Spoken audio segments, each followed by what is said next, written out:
দেখছস কত বড় পিরামিড হ্যাঁ আরে ঘরে দোস্ত কত বড় বড় দোস্ত তুই বানাইলো কিভাবে রে হ্যাঁ বুঝে দিলে যাক বানাইছে কেমনি সেটা বিষয় না বিষয় হলো এত বছর ধরে হাজার হাজার কোটি কোটি বছর ধরে যে লাশগুলো রয়েছে এগুলো আমাদের পচেও নাই কিন্তু আমাদের না দেখ সকালে যদি একটা মানুষ মারা যায় তাহলে আমরা বিকেলে তার দাফন কাফন কইরা জানাজা পয়রা মাটি দিয়ে ফেলাই এই গন্ধ বাইরাবো পয়সা যাবো সেই জন্যই কিন্তু এত বছর ধরে এই লাশগুলো রয়েছে এখন পচতেছে না কি লিগে আমি এই জিনিসটাই বুঝতেছি না আর আমি বুঝবি বাকিরা বিজ্ঞানীরা যে আইছে এরাও তো বুঝে না ওই আমি না শুনছি এগুলা না রাজা বাদশাহ গো মমি আর তাছাড়া এগুলা না চাইলে পুরো পৃথিবীটাই চালাতে পারে। ওই জানোস আমার না খুব ভালো লাগতেছে কারণ আমি জীবনের প্রথম এত বড় বড় পিরামিড দেখলাম। আরে আমি এত প্রথম দেখছি চারপাশটা অনেক সুন্দর, আমি কখনো এরকম জায়গায় আসিনি। আরে ওইগুলো বাদ দে, ওইগুলো সব বুয়া কথাবার্তা বুঝছস। আগের করে মানুষরা ওই মানুষ মরলে মমি বানিয়ে রাখা দিত, জানি ওই মমি জানি রাজা বাদশা হয়। আরে বাদ দে, দেখ কত বুঝতে বুঝতে ফ্রিজ বানিয়ে রেখে দিছে। আরে হ দেখ না কত বড় আর দূর থাম তোর কথাই হয় না শোন কিন্তু কোন একটা রহস্য আছে যদি এখান থেকে একটা মমি আমি নিতে পারতাম তাহলে বুঝতে পারতাম যে আসল ঘটনাটা কি। এত বছর ধরে লাশ পড়ে রয়েছে এখন পর্যন্ত এগুলো কিছু হইতেছে না, নষ্ট হইতেছে না, একটা মমি পাইলে ভালো হইতো। শোন বুঝছি তোর মাথার তার তো ছিড়ছে বুঝছা, তুই এগুলা বিশ্বাস করতেছিস যা। ওই শুন আমার কাছে না একটা খবর আছে, আমার বাবা না একটা বন্ধু আছে, শুনছি কি সে নাকি মিশরের পিরামিড থেকে একটা মমি চুরি করছে আর মমিটা নাকি বিক্রি করে দিব। তাও কিন্তু দেশে শেষে বিক্রি করব না, যে কিনা মোটা অঙ্কের টাকা দিতে পারবো তার কাছে এই মমি বিক্রি করব। কমপক্ষে হইলো তো 1-1.5 কোটি লাগবেই। 1-1.5 কোটি টাকা? আরে 5 কোটি টাকা হইলো কিনা, তুই কোনো চিন্তা করিস না। তোর আঙ্কেলের কথা কর, মিশর পিরামিডে তো ঘুরাইতে নিয়ে আসছি আর ওইটা কিনতে পারব না। শোন তোরা তোরা তোর ওই আঙ্কেলের কথা কর, আমি ওটা দেখবো, ঠিক আছে? ওই তোর মাথার তা তোর কি ছিড়ছে নাকি? হ্যাঁ তুই কি রে মমি নাকি কিনবো? ও তো দালাল টাকা দেশনি। একদম মিথ্যা কথা এই তোর কাম তো তুমি ঝগড়া করার জন্য জানি তো থাম, তুই তোর আঙ্কেলের কথা কইস আর টাকা গেলে আমার যাবো, আর দালালি করবো না কি করবো সেটা আমি দেখবো। আই চল তো সব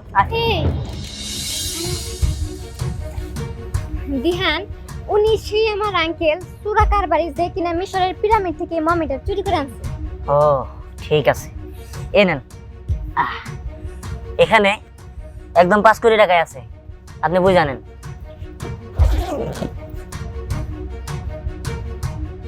জ্ঞান কামটা কিন্তু ঠিক হয়ে যাচ্ছে না। উফ তুই তো বেশি কথা বলতেছস, কি হইতেছে না হইতেছে আমি বুঝবো না। আরে এই 5 কোটি টাকা রাইখা দিলি আমরা কোন জায়গায় ঘুরতে পারতাম। আহা শোন, আমার 5 কোটি টাকার দরকার নাই, আমার দরকার মমি। যাই হোক আপনার কাছে কিন্তু আমি 5 কোটি টাকা বুঝাই দিছি, আপনি টাকাটা গুনে নিন। ঠিক আছে, গুনতে হবে না, আমার তোমার প্রতি বিশ্বাস আছে। মমি আজকে থেকে তোমার মালিক এই ছেলেটা, এর নাম দিহান। ও যা বলবে তুমি তাই শুনবে, ঠিক আছে? আমি তাহলে আসি। জি যাক আজকে থেকে তাহলে এই মমিটা আমার। জ্ঞান তুই আসলে তোর মাথার তা তোর ছিড়ছে বুঝছা। এ লাবণ্য নিচে টাকাইছে 2 কোটি টাকা ও একা খাইছে। ভাই তো থাক, ও খাইলে খাইছে, মমি তো পাইছি। তো বেশি কথা। টাকা রাইখা দিলে না হইলো 7 বছর আমরা চলে হাঁটতাম। উফ তোরা তো আমার জ্ঞান দিতেছস। এই মমি যাও তো, আর জানি একটা কারেন্টের হিট করো তো, যাও। কি হিট করবো? এটা তো বুয়া। বুয়া, হ্যাঁ তাই না? বুয়া। হ্যাঁ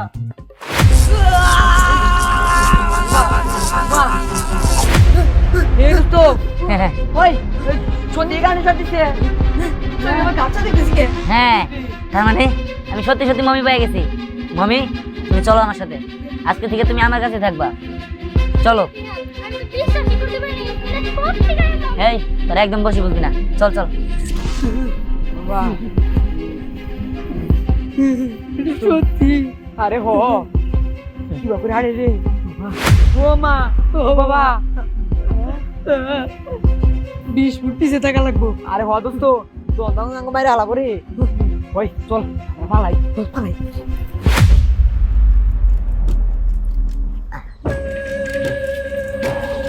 এই খারাপ কি ব্যাপার কি হইছে? তোরে আমি আজকে পাইছি, তোর জন্য আমার আশা ভরসা সবকিছু শেষ হয়ে গেছে। মানে আমি আবার তোমার কি ক্ষতি করলাম? কে তুই জানোস না? শোন এই তো তোর মায়েরে বিস্ফোরণ মাইরা ফেলছে, বুঝতে পারছস? কি? আর তাছাড়া ওনার আশা তোর তোর বাবারে বিয়ে করব। উনি তোর বাবারে পছন্দ করে। আর আজকে শুধুমাত্র তোর কারণে বিয়ে করতে পারে না যে তোর মায়ের ফেলবো। এই তোর মাথা ঠিক আছে? উনি তো আমার খালা লাগে। খালা লাগে তুই জিজ্ঞেস কর। আচ্ছা কি শুনতেছি আমি এসব?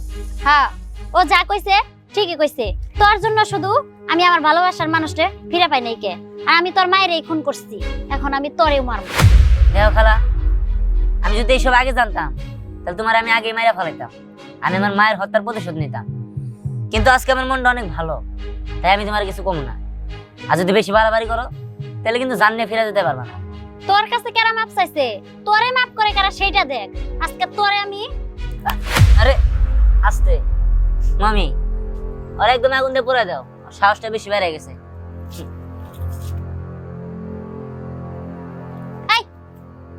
তুই কারা? ও বাবা, ও বাবা, ও বাবা, আহ আহ আহ আহ বাঁচাও, আহ দেখ এখন কেমন লাগে? তোরা বলছিলাম বাড়াবাড়ি না করতে, আমি যদি আগে জানতাম তাহলে তোরা আগে শেষ করে দিতাম। যাই হোক মামি, তোমার অনেক অনেক ধন্যবাদ। তোরা তো বলছিলি এরা কি না আমি আমার টাকা নষ্ট করতেছি, এই দেখ আমি আমার কত উপকারে আমার এই মমিটা খাড়াইতে পারতেছি। চলো। আমি যদি মামির কথা না বলতাম তাহলে তুই আচ্ছা আচ্ছা চল চল চল। ওরে রে এই দোস্ত ইতো জন্য বেঁচে গেছি। ও দোস্ত তুই মানে গান্ডি জোর দেওয়া ধরছিল, আন্টি কত ধরে রাখলে তো আমি পগার পারে গেতাম। আরে হ দোস্ত আমি বেঁচাইছি। ও দোস্ত একজন ভাবছোস ইয়ান্দের মমিটা যে কিনছে এক সময় ভালোই করছে। হ্যাঁ ভালো করছে মানে আমার মমি মারলো আর তুই কিছু ভালো করছে? আরে হ ভালো করছে। দেখ মমিটা যদি আমরা চুরি করি মমিটা 5 কোটি টাকা বেচতে পারবো। আর এই মমি দিয়ে দেশের যত নেতা মন্ত্রী আছে সব মেরে হওয়ার মতো তো ভাই রে, আমি আর তুই এই দেশ শাসন করবো, আর পুরো পৃথিবী শাসন করবো আমরা। হ্যাঁ ভালো কথা বলছিস। হ্যাঁ আমি রাজা দেবের মন্ত্রী ঠিক আছে। আর আবার কইতে অনেক চল।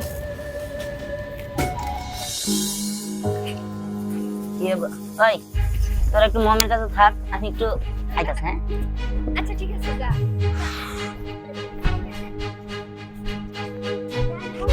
না অনেক ভালো। আয় আয় আয় শোন, আমাকে একটু সাহায্য করবি? শোন সাহায্য যদি করস তাহলে তখন দুজন রে 2 কোটি টাকা দিব। কি 2 কোটি টাকা? কিন্তু কিসের জন্য? আরে আমরা মমিটা চুরি করবো, তোর আমাকে সাহায্য কর। দেখ দিহানের সাথে আমরা বেইমানি করতে পারবো না। ও এই মামি কিন্তু 5 লাখ টাকা দিয়া, আমরা এই মামি তোদের নিতে সাহায্য করবো না। আরে বুঝার চেষ্টা কর, 2 কোটি টাকা এনে পাবি।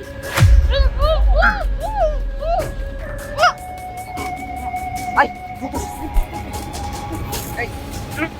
আরে আরে মমি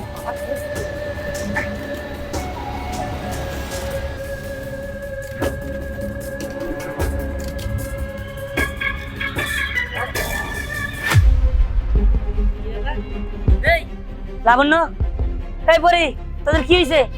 আমার মমি কই? আমার মমি কই গেল? একটু গরম হয়ে যাচ্ছে।